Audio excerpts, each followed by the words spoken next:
Bueno, egunon guztioi, buenos días a todos. Para mí es un honor estar aquí con Vicente Todolí, que sobre todo es un gran amigo, y lo que voy a intentar es acompañar su charla. Vicente, me imagino que no tiene necesidad de presentación, pero he visto que hay muchos que lo conocéis desde hace mucho tiempo, pero también veo que hay otros que quizá no. Es historiador del arte, un gran experto en arte contemporáneo. Dirigió el IBAM de Valencia en sus primeros momentos y lo colocó en el panorama del mundo del arte contemporáneo de Europa, sobre todo. Había estado previamente en Nueva York con una beca Fulbright, si no me equivoco, en el Whitney Museum. Y posterior al IBAM estuvo 7 años también dirigiendo la Fundación Serralbes en Oporto y después fue el director de la Tate Modern en Londres, con lo cual es todo lo que tiene que ver con el arte es indudable su conocimiento. Pero a mí me gustaría también subrayar su relación con la cocina, no solamente por su pasión por comer y beber bien, muy bien sobre todo, sino por su conocimiento. Algunos de aquí lo conocéis perfectamente, pero además ha tenido en su vida privada también una incursión en la gastronomía. De hecho, Rafael García Santos lo nombró mejor gastrónomo del año en el año 2009 o 10, no recuerdo bien. Ha creado un aceite que recomiendo totalmente y que nosotros en casa es el que tomamos, que es Tot Oli, haciendo un juego obviamente a su apellido, y recientemente ha creado la Fundación Todolí Citrus, en la que quiere recuperar, bueno, lo puedes contar tú mejor, los cítricos, él es de Valencia, la ha creado allí en unos terrenos además familiares, donde afortunadamente he podido disfrutar de las maravillosas mandarinas, naranjas, etc. Bueno, esto es la presentación de Vicente y creo que con eso... Y lo del Food for Thought, el libro. El libro. Perdón. Y... o sea, creo que también sabéis que escribió junto con Richard Hamilton y con Ferran Adrià. Bueno, no, con Richard Hamilton. Cuéntalo tú. Sí, sí. Fue un proyecto con Richard Hamilton sobre el bulli y Ferran Adrià. Sí, que se llama Food for Thought, Thought for Food. Food for thought, thought for food. Comer para pensar, pensar... Sí. Aunque Food for Thought tiene en inglés un doble sentido, porque no es solo comer para pensar, sino es cuando algo tienes que darle un poco de reflexión. Con lo cual tienes esa doble... Sí, sí. Y eso fue una colaboración con Richard sobre el bulli a raíz de su participación en Documenta. Exacto. En la que participaron también otras personas que he visto por aquí, creo. En los diálogos, etcétera. Bueno, hoy también quiero agradecer a las personas que organizan diálogos de cocina, el que hayan pensado obviamente en Vicente, pero en mí para que le acompañe y no sé, quizá hablando con ellos me decían que la mayoría del público iban a ser cocineros, con lo cual teníamos que hablar más de vanguardia desde un punto de vista artístico y que tuviera que ver también con la cocina. Sobre todo va a hablar Vicente, pero yo quería romper el hielo con la definición de vanguardia. Comentábamos antes, ¿no?, que vanguardia en el fondo tiene una doble definición. Si uno consulta Wikipedia o el diccionario de turno, y tiene un origen en la vanguardia militar, ¿no? Un origen en el ejército, en el que literalmente se dice parte de un ejército o de una fuerza desplegada que avanza en la parte delantera, por delante del cuerpo principal, y que se mantiene más cerca del enemigo. Esto yo creo que es importante. Una vez que luego esta definición se aplica al arte o a la creación, suele definirse como una minoría, también creo que es importante, que extrema las tendencias ideológicas, políticas, literarias, artísticas de un grupo o un movimiento más numeroso, o que anticipa las que después irán ganando adeptos, que es un poco como la persona que ha hablado antes que nosotros, hicieron las vanguardias artísticas o históricas, ¿no? Exactamente, sí. Bueno, de hecho, vanguardia sí, tiene origen militar, pero después la primera aplicación realmente es política, sobre todo a mitad del siglo XIX, con los movimientos radicales a raíz de las revoluciones de 1848 y posteriores. Y la primera vez que la palabra, y hablamos de avant-garde, que es el término un poco, porque digamos que incluso en inglés muchas veces se utiliza avant-garde, y tanto el término español como el italiano, vanguardia, derivan del francés, que son los primeros que lo aplican a estos movimientos radicales políticos de carácter utópico. Y en 1848 un utópico fournierista francés lo aplica por primera vez al arte,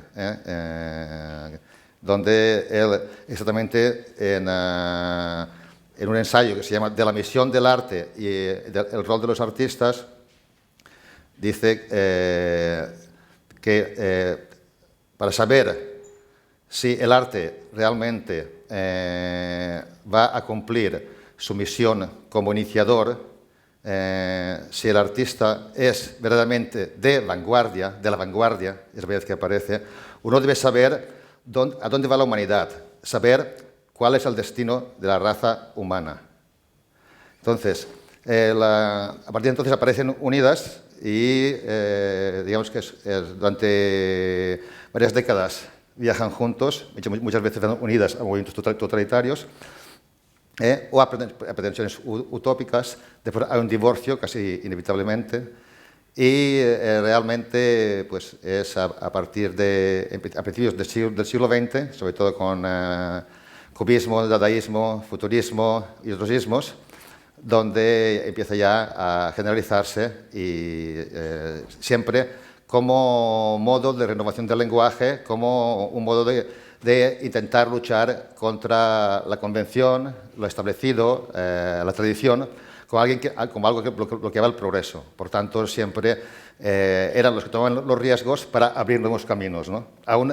Siempre a riesgo de provocar encuentros tanto con el estatus como con la mayoría del público, ¿no? Y pero bueno, sí.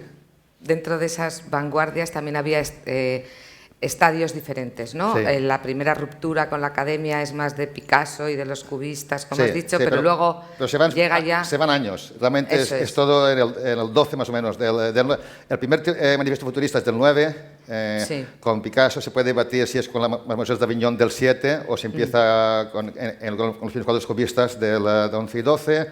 O sea que más o menos, y sobre todo se exacerba durante la Primera Guerra Mundial. La Primera Guerra Mundial es donde hay la colación de los dadaístas como movimiento de protesta, y realmente las vanguardias cambian según sean del norte o del sur. Si la palabra avant-garde es donde cuaja, es en Francia, en el sur, por tanto, y después España, Italia, digamos, y es donde intentan realmente invadir todas las parcelas de la vida, porque la idea siempre era romper con los muros que impedían que el arte realmente inundara la vida cotidiana. Si en el norte, por ejemplo, los constructivistas, los artistas de la Bauhaus, de Style, etcétera, suprematistas, se dedican más al campo del diseño y de la arquitectura, ¿no? Y también de la agitación, por tanto, revistas y periódicos, ¿no? En cambio, en el sur, y ahí es donde entramos con los futuristas, digamos, aunque la fantasía y la retórica italiana hace que se convierta en una magna ópera, ¿no?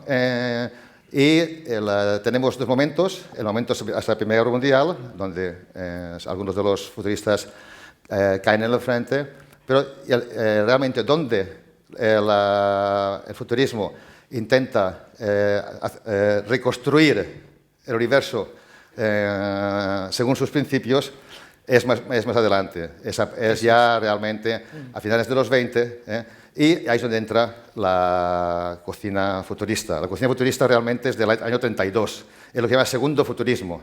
donde ahí realmente sí que ya, Marinetti entra en un paroxismo y no hay área de la existencia que deje sin intervenir.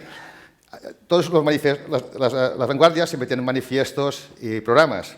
Los manifiestos hay que tomárselos siempre un poco así, entre comillas, sobre todo cuando son italianos, por la tendencia precisamente a esta retórica y a estas soflamas que a veces tienen algo más casi de opereta, un poco a lo Fellini, ¿no? Por lo tanto, no se puede tomar al pie de la letra. Entre ellos, el manifiesto por la cocina futurista, pues bueno, al mismo tiempo que era un modo de, digamos, atacar los valores establecidos de la burguesía italiana, pero al mismo tiempo también es una gran broma, una autoparodia, o sea, es una performance en sí mismo. Un divertimento. Sí, sí, exactamente. Y entonces, vamos a empezar por ahí. Sí. Entonces, aquí está traducido en inglés, pero ya vemos algunos principios como cuando dice ese manifiesto. El experimento, la inteligencia y la imaginación reemplazarán a la cantidad, la banalidad, la repetición y el gasto. El gasto. Y bueno, dice que también más adelante, con los futuristas, el primer modo humano de comer ha nacido, es el arte de la autonutrición. Como todas las artes, evita el plagiarismo y exige originalidad creativa. También dice, curiosamente, coincidiendo con una época como ahora, dice, no es por casualidad que esta obra se ha publicado durante un mundo en crisis económica, que ha claramente inspirado un pánico peligroso y depresivo.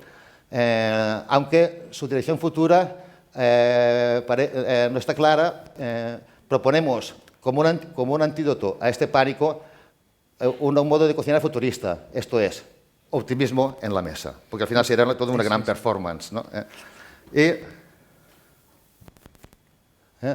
Aquí vemos el primer menú en el restaurante el Palato Sacro en Turín en 1931. Bueno, realmente es una especie de menú poético. Tenemos, por ejemplo, pues, paisaje comestible, el mar italiano. La sopa con un rayo de sol. Rayo de sol, exactamente. Pero así todo, bueno, este menú existió, lo hizo el chef de la OCA, ¿no? Pero ahí es donde Marinetti dijo que no le parecía bastante revolucionario ese menú, que aún tenía vestigios de la comida clásica, un poco afrancesado. Y entonces ahí fue donde hizo como gran proclama lo de que el primer principio de la cocina futurista sería abolir la pasta, como ha dicho el anterior ponente, porque era una comida de campesinos, habíamos cambiado a una sociedad industrial y entonces ya no tenía sentido, no hacía falta, hacía algo más ligero, también proponía bajar de calorías, también porque era para el hombre moderno y preparado para la guerra, para el deporte, etc. Iba en contradicción. Utilizar en cambio el arroz, utilizar la verdura, el pescado, la carne, y da una serie de reglas, algunas de las cuales, bueno, pues realmente eran un poco, algunas son butats, pero otras realmente son un poco reveladoras, ¿no? Lo primero que dice es que se piensa, se sueña y se actúa segundo lo que uno bebe y come. Entonces, entre medidas que propone es la abolición de la pasta, después la armonía original de la mesa con los sabores y los colores de los alimentos, originalidad absoluta de los alimentos, la invención de complejos plásticos, esculturales, con sabor, cuya armonía original de forma y colores debe nutrir los ojos y excitar la fantasía antes de tentar los labios. La abolición del tenedor y del cuchillo en aras de fomentar el placer táctil prelabial.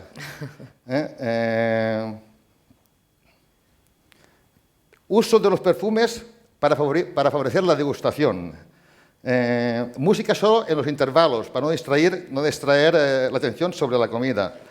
La creación de bocados simultáneos que contengan 10 o 20 sabores para ser comidos en un momento muy breve. Una dotación de instrumentos científicos en cocina, ozonizador, lámparas de rayos ultravioleta, electrolizadores, molinos coloidales, aparatos de destilación al vacío, autoclaves centrífugas, diolizadores. Lo cual también, vamos, hoy podemos ver todo lo que ha salido después, pero en fin.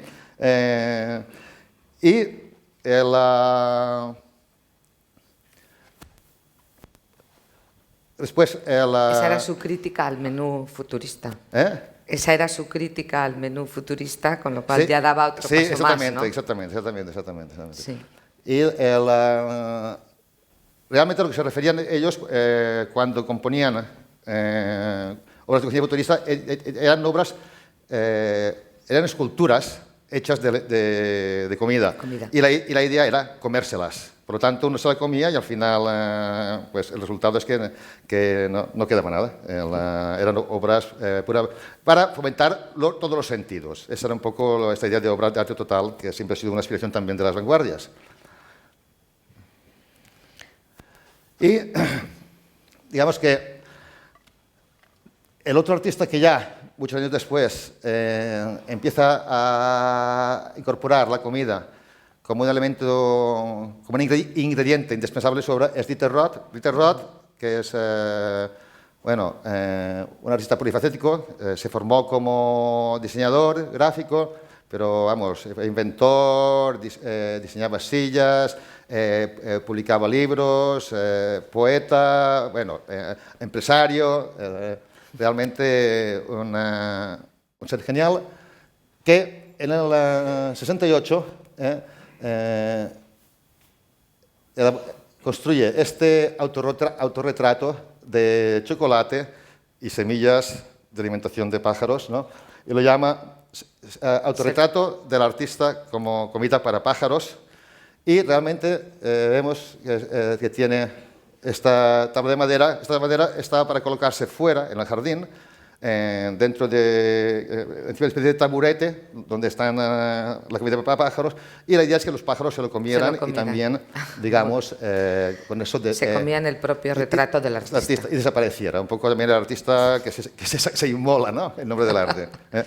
Él empieza en el 68, pero al mismo tiempo también incorpora también una serie de obras que se llaman islas, que sean estratos de yogurt, de queso, que iban solidificándose, entonces haciendo una especie de isla dentro de un océano.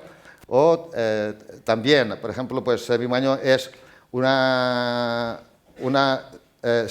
salchicha, un wurst de periódicos, donde había cogido las noticias del día, las había pasado por un molino y con grasa lo había puesto dentro de una funda de salchicha, y bueno, y era un salchichón de noticias. También en 1974 le piden una exposición en Los Ángeles, en la Eugenia Butler Gallery, y entonces lleva unas maletas llenas de queso suizo, y el día de la inauguración, bueno, pues las deja en la galería y ahí termina todo. Se va. Y se va fermentando. Se va fermentando, aquello empieza a oler, empiezan a quejarse los vecinos, y hasta que llegó la policía y la cerró. Entonces, toda su vida fue trabajando, pero él también interesaba la evolución de la comida, ¿no?, un poco como el destino del ser humano, ¿no?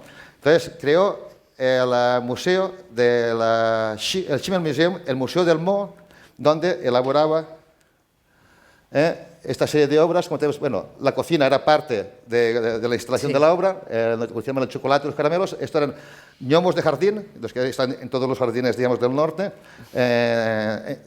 dentro de estos bloques de chocolate, o las torres, la torre de autorretratos, como he visto antes, Self Tower, o la de azúcar, que también es un autorretrato del artista como león. Entonces, estas obras, la idea era que permanecieran dentro de este Schimmel Museum y también que fueran decayendo. De hecho, el Museo del Mo estuvo en Hamburgo unos cuantos años, hasta que luego la ciudad lo obligó a cerrar porque ya el Mo había invadido y era un peligro público. Entonces se cerró y estas obras, bueno, lo que tiene es, él entrenó a su hijo y a su nieto, él de hecho trabajaba con toda la familia. Él ya murió, pero su hijo y su nieto se dedican, estuvieron entrados por él, a continuar con la obra. Entonces, estas son imágenes de una exposición que yo hice en el sitio que dirijo ahora. En Hangar Bicocca. En Hangar Bicocca, en Milán, en el centro de la Pirelli, un espacio de 5 metros cuadrados, donde, bueno, pues ahí tuvimos una serie de alumnos de la escuela de hostelería que se dedicaron a cocinar todos los bustos de chocolate, los leones de azúcar, etcétera, ¿no?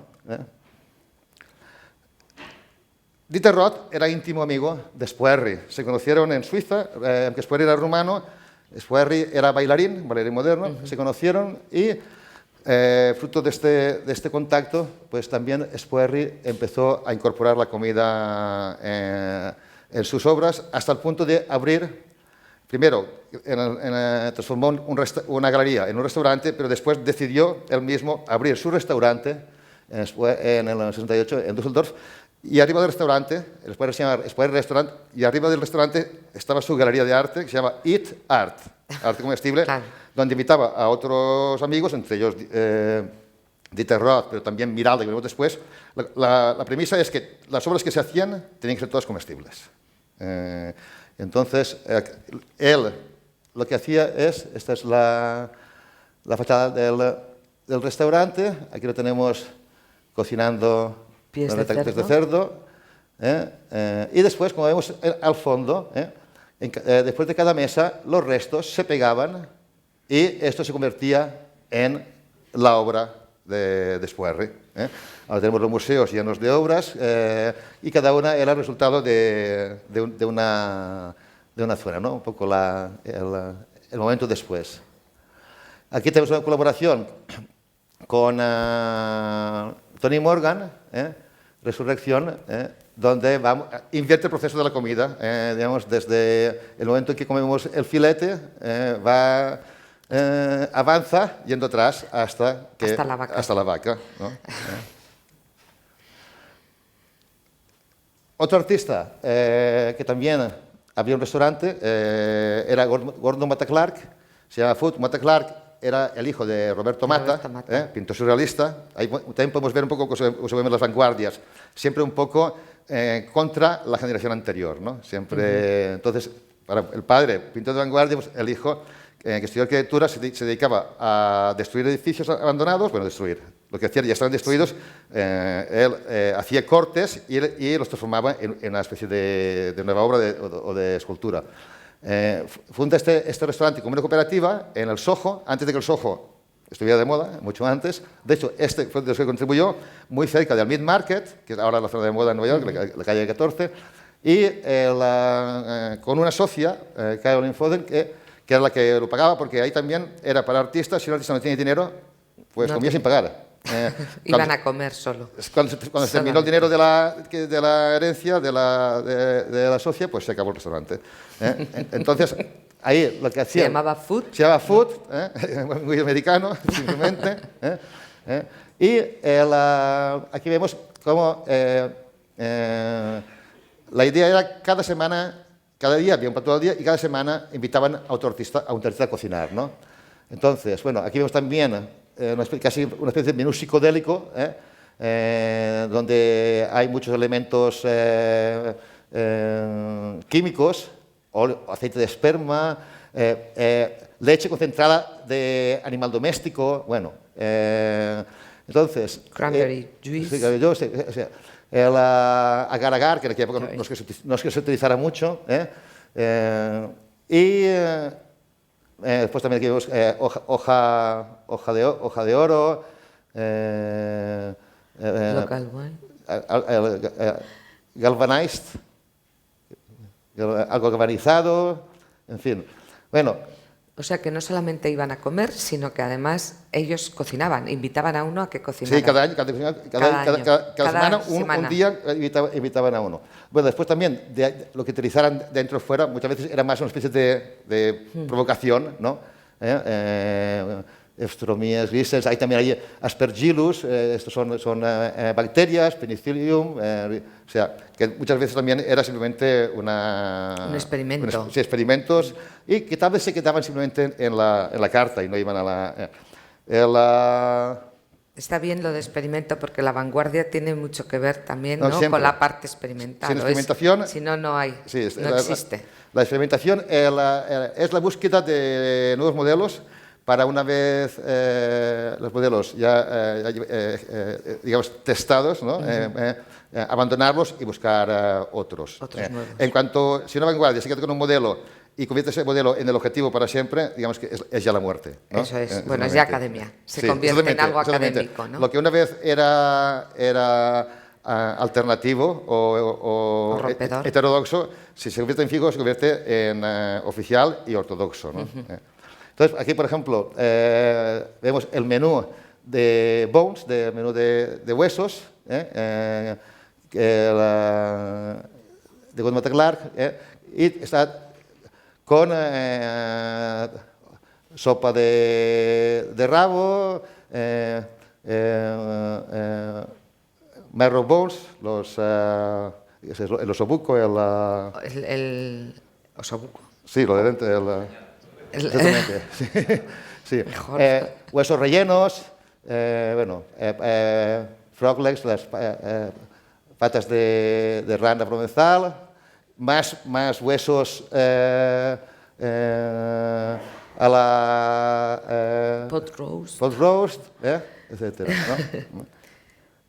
Pero, bueno, aquí vemos los diferentes niveles, todo con esta comida monotemática en torno a los huesos. Esta es una película, Robert Frank, el gran fotógrafo en esta época que vivía en la misma zona, y fue el que hizo la película donde los acompaña desde que empiezan comprando en el meat market hasta que vemos toda la acción en el restaurante, ¿no? Los artistas cocinando, lavando los platos. Pero ya antes, Godmata también cocinaba y lo que hacía era freír fotografías. Y aquí tenemos la estufa donde las freía. Y esta es una foto frita con pan de oro y árbol de Navidad, que sería el combustible. Bueno, y esas fotografías no tendrán muchas, son bastante efímeras, ¿no? Si están fritas. Bueno, aún están en colecciones de museos, no las prestan porque son delicadísimas. Son del 69, sí, pero claro. Pues claro, el acto de freír una fotografía era una cosa completamente absurda, ¿no? Pero también era lo mismo que hacía con los edificios y también, bueno, pues lo que hacía también Yves Klein con las pinturas quemadas, o sea, intentar romper los límites del arte y exancharlos. Y por una parte empieza con las fotografías de fritas y después ya se va al restaurante, al food, ¿no? Antonio Miralda participó también en el restaurante de Spuerri cuando trabajaba junto a Dorothée Sels. Ellos se llamaban Miralda Sels Traiteurs Artistes, traiteurs coloristes, cocineros coloristas, donde pues, se dedicaban a tintar todos los alimentos con esos colores muy artificiales. Claro. Bueno, que la gente lo veía y decía, bueno, esto si lo veo como me muero, vamos, ¿no? Pero además, bueno, es que estaba todo controlado porque eran todo colorantes autorizados en esa época, aunque no solo lo que comías tiene color, después también los excrementos tienen color, claro, porque todo esto se quedaba en el sistema. Participó en el restaurante Spuerri en el 71 y después se fue a Estados Unidos en el 72. En el 72 allí hacen una performance junto con montadas cuando llegan en West Broadway, que se llama Sangría 228 West Broadway, donde cocinan un arroz con colores y elaboran una sangría también con muchos colores y muchos ingredientes y después se lo comen en la calle y tintan toda la calle. En el 77 participa en una exposición en Houston, en el Museum of Fine Arts, que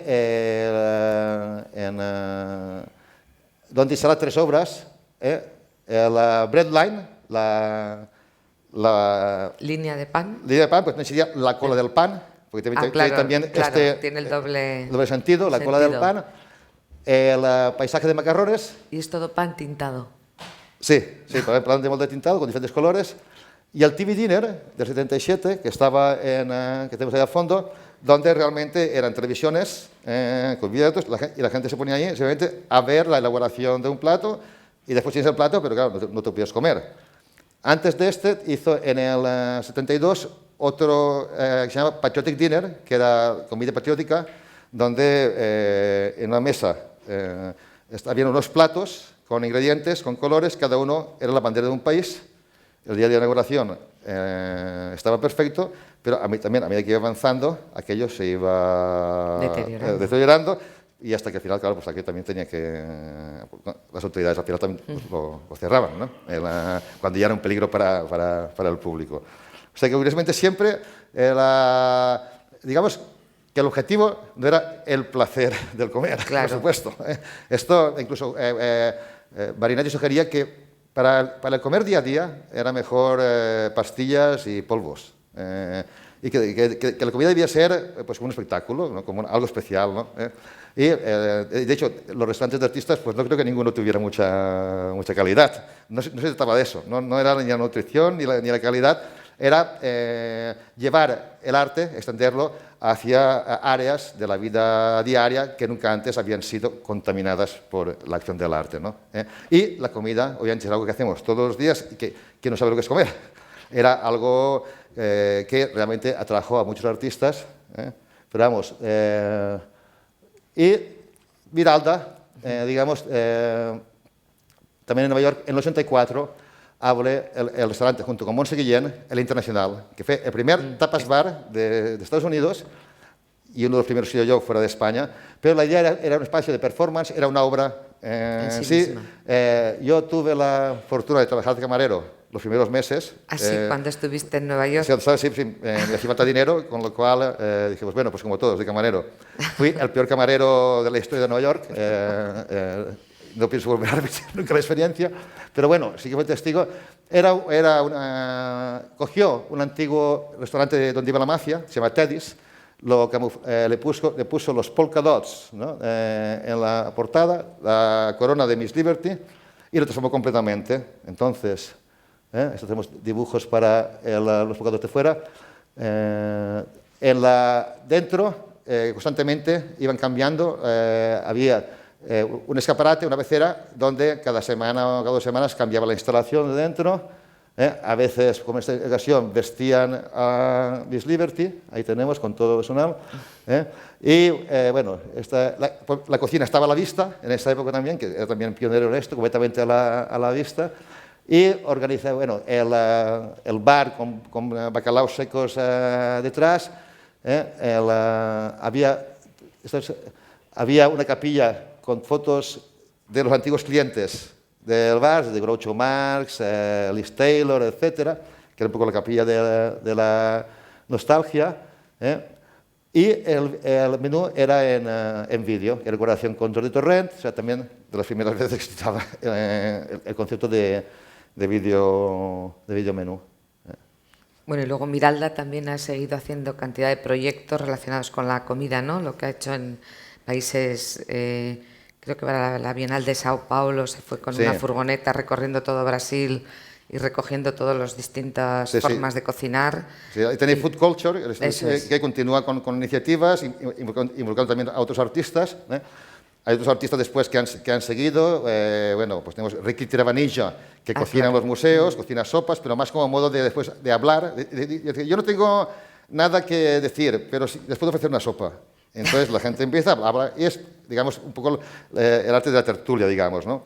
También Carsten Holler, que hizo el Double Club, pero duró un año, fue una iniciativa de la Fundación Prada en Londres, donde lo que hizo era un restaurante congoleño europeo, con una discoteca congoleña europea, con obras de arte africanas europeas, y donde realmente todo se basaba en la idea del doble y una pista de baile que,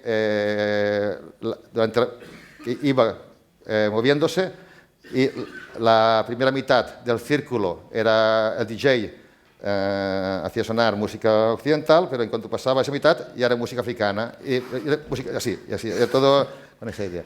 Bueno, y otros artistas vamos, también que han utilizado, pero en fin, yo creo que estos son los principales.